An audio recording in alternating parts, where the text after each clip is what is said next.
se le echa agua para que la corriente sea más fuerte. Igual a golpes, para sacar la información que uno desea. Siento el remordimiento, ¿no? Porque pues, sea como sea, está lastimando a una persona y al final de cuentas le quita la vida a una persona. En 2018, un informe de la DEA, la Administración para el Control de Drogas de Estados Unidos, estimó que el cártel de Sinaloa controlaba más del 60% del tráfico de drogas hacia Estados Unidos. Este poder se mantenía gracias a la implacable eficiencia de sus sicarios, entrenados para ejecutar las órdenes más peligrosas y defender el territorio a cualquier costo. En el mundo del crimen organizado, los nombres de los líderes de los cárteles suelen llevarse la mayor parte de la atención. Sin embargo, detrás de cada gran capo hay figuras oscuras, letales, dispuestas a hacer lo que sea necesario para proteger su territorio y eliminar a sus enemigos. Hoy nos adentraremos en las historias de los sicarios más poderosos que trabajaron para Joaquín Guzmán Loera, conocido como El Chapo, líder del cártel de Sinaloa. Estos hombres no solo fueron ejecutores, sino arquitectos de la violencia y la estrategia que permitieron al cártel consolidar su influencia a nivel mundial. El Chapo, cuyo nombre real es Joaquín Guzmán Loera, construyó un imperio del narcotráfico que se extendía por todo el continente americano y más allá. Pero este control no se logró solo con alianzas y acuerdos, sino con una fuerza de sicarios altamente entrenados, cuya lealtad y brutalidad eran temidas por todos. En este documental conoceremos quiénes fueron estos hombres, cómo alcanzaron su poder y qué papel jugaron en la vida y caída de uno de los narcotraficantes más famosos de la historia. Si disfrutas este tipo de contenido, suscríbete, comenta y da like. Tu apoyo es invaluable para seguir. Joaquín Guzmán Loera, mejor conocido como El Chapo, nació el 4 de abril de 1957 en La Tuna, un pequeño pueblo en las montañas de Sinaloa, México. Desde una edad temprana, Guzmán fue testigo de la pobreza que afectaba a su comunidad, lo que lo motivó a buscar una forma de escapar de la miseria. Se involucró en el cultivo de amapola y marihuana, aprendiendo sobre el negocio de las drogas y estableciendo sus primeras conexiones en el mundo del narcotráfico. Durante las décadas de 1970 y 1980, El Chapo comenzó a trabajar para Miguel Ángel Félix Gallardo, conocido como El Padrino, quien lideraba el cártel de Guadalajara. Sin embargo, tras la caída de Félix Gallardo y la fragmentación de su cártel, Guzmán aprovechó la oportunidad para formar su propio grupo, el Cártel de Sinaloa. En la década de 1990, el cártel ya era reconocido como uno de los más poderosos y violentos de México. Los sicarios del Chapo desempeñaron un papel crucial en su ascenso al poder. Estos hombres eran mucho más que simples ejecutores, eran estrategas y expertos en tácticas militares. Su capacidad para planificar y llevar a cabo operaciones complejas permitió al cártel ganar batallas territoriales y eliminar a sus principales rivales. Grupos como los Antrax, una división élite de sicarios al mando de figuras como José Rodrigo Arechiga Gamboa, alias el Chino Antrax, eran esenciales para mantener la hegemonía del cártel en regiones estratégicas de México y más allá. Para entender la magnitud del poder que los sicarios del Chapo ejercieron, es fundamental conocer las historias de aquellos que se destacaron por su lealtad y crueldad.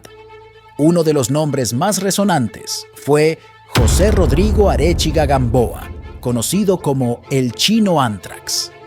Desde joven, Arechiga demostró habilidades sobresalientes en el manejo de armas y tácticas militares, lo que lo llevó a encabezar los Antrax. Este grupo fue creado para proteger a los líderes del cártel de Sinaloa y para ejecutar ataques selectivos contra enemigos, garantizando así la seguridad de El Chapo y su círculo cercano. Los Antrax se hicieron famosos por su precisión y brutalidad. A menudo, los operativos liderados por el Chino Antrax implicaban emboscadas meticulosamente planificadas y ejecuciones que servían como advertencias a cárteles rivales. Su fama creció a medida que se enfrentaban a grupos como el Cártel de Juárez y el Cártel de Tijuana, consolidando la supremacía del Cártel de Sinaloa en los estados fronterizos y más allá.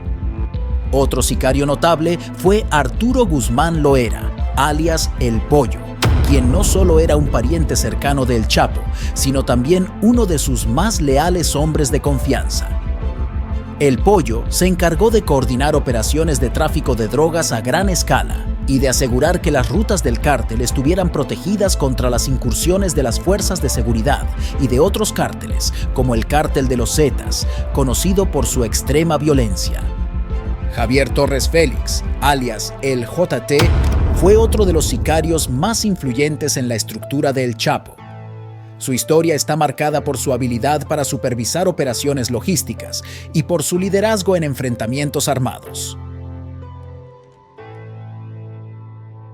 El JT era conocido por su capacidad para mantener la disciplina entre los miembros del cártel y por llevar a cabo ajustes de cuentas con una precisión letal. Los sicarios del Chapo no solo operaban en México, sino que extendieron sus actividades a otros países. Algunos de los grupos bajo su mando trabajaron en colaboración con organizaciones en América Central y Sudamérica, estableciendo rutas seguras para el transporte de cocaína y metanfetaminas. Esta red de conexiones internacionales fortaleció aún más el poder del Cártel de Sinaloa, y los sicarios eran la clave para garantizar que los envíos llegaran a destino sin interferencias. La lealtad de estos hombres a El Chapo no era gratuita, era el resultado de una combinación de respeto y miedo. Los sicarios que demostraban lealtad inquebrantable y resultados eran recompensados con poder, dinero y protección. Sin embargo, aquellos que osaban traicionar al cártel o a su líder enfrentaban castigos severos que incluían la tortura y la muerte. Este sistema de lealtad y retribución garantizaba que los sicarios se mantuvieran fieles y dispuestos a todo por defender al Cártel de Sinaloa y a su máximo líder. A pesar de su poder y lealtad, los sicarios del Chapo enfrentaban desafíos constantes. Uno de los principales retos era la competencia feroz con otros cárteles, como el Cártel de Jalisco Nueva Generación, liderado por Nemesio Oseguera Cervantes, alias El Mencho. Este cártel emergente era conocido por su brutalidad y por su capacidad para desafiar al Cártel de Sinaloa en territorios estratégicos, incluyendo estados como Jalisco y Michoacán. Los enfrentamientos entre los dos grupos resultaron en violentas batallas que dejaron cientos de muertos y causaron una escalada de violencia en todo el país. Además de las guerras territoriales, los sicarios tenían que lidiar con la presión constante de las fuerzas de seguridad de México y Estados Unidos. Operativos conjuntos entre la DEA y la Marina de México resultaron en múltiples arrestos de sicarios de alto rango, lo que llevó a una reorganización constante de las estructuras internas del cártel. Sin embargo, estas detenciones no siempre debilitaban al Cártel de Sinaloa, ya que su capacidad para regenerarse y adaptarse a nuevas circunstancias era una de sus principales fortalezas. Internamente, los sicarios también enfrentaban desafíos relacionados con las luchas de poder dentro del propio cártel.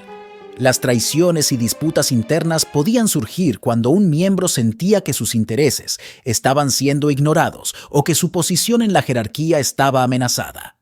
Un ejemplo de estas tensiones fue la rivalidad entre los seguidores de El Chapo y los leales a Ismael Zambada García, conocido como El Mayo, quien compartía el liderazgo del cártel y mantenía su propio grupo de sicarios de confianza. La caída de un sicario de alto rango a menudo desencadenaba represalias y ajustes de cuentas, lo que generaba un ambiente de desconfianza y peligro constante. A pesar de todo, los sicarios continuaban cumpliendo su papel, conscientes de que la traición o la debilidad serían castigadas con la muerte. La captura final de Joaquín Guzmán Loera en 2016 marcó el comienzo de un cambio drástico en la estructura del Cártel de Sinaloa y en la vida de sus sicarios. Este operativo, llevado a cabo por la Marina de México en la ciudad de Los Mochis, fue el resultado de meses de planificación y de inteligencia compartida entre México y Estados Unidos. La noticia de su arresto fue un golpe devastador para los sicarios más leales a El Chapo, que vieron cómo su líder era finalmente extraditado a Estados Unidos en enero de 2017.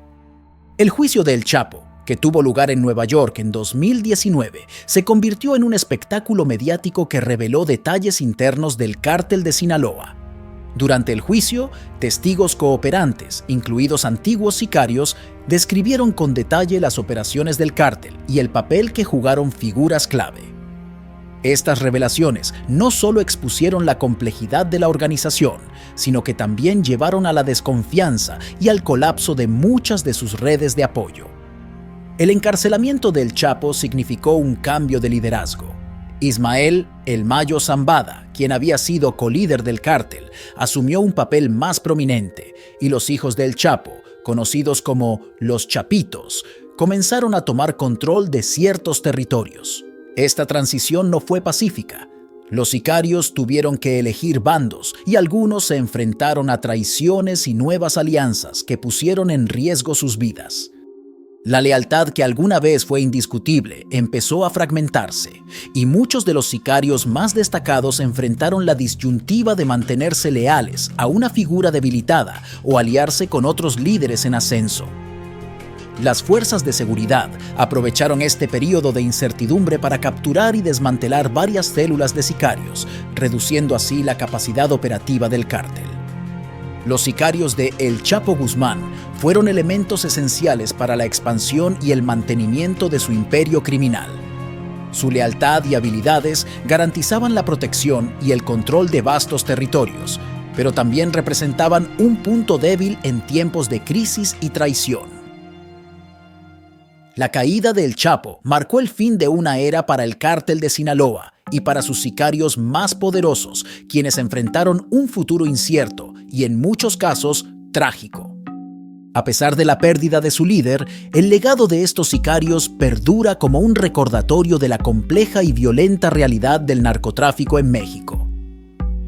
Sus historias reflejan la mezcla de poder, traición y lealtad que caracteriza al mundo del crimen organizado y que, inevitablemente, lleva a la caída de quienes se atreven a jugar en él.